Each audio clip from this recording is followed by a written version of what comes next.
Praise the lord. నేటి దిన వాగ్దానము. నేను మీతో చెప్పునదేమనగా, మీ శత్రువులను ప్రేమించుడి. మత్తయి సువార్త 5వ అధ్యాయము 44వ వచనము. అయితే నేను మీతో చెప్పినదేమనగా, యేసు మత్తయి 5లో అనేక సార్లు ఆ వాక్యాన్ని ఉపయోగించాడు.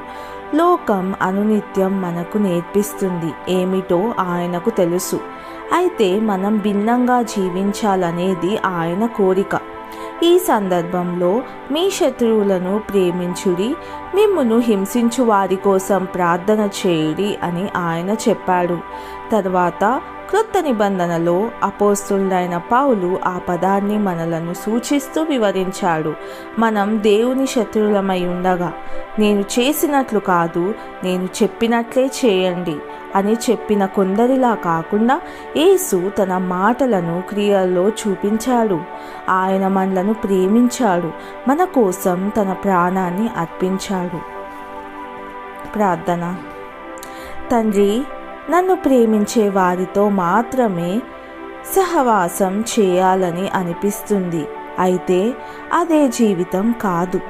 మీరు కోరుకున్నది అది కాదు. నా శత్రువులను కూడా ప్రేమించేలా నాకు సహాయం చేయండి.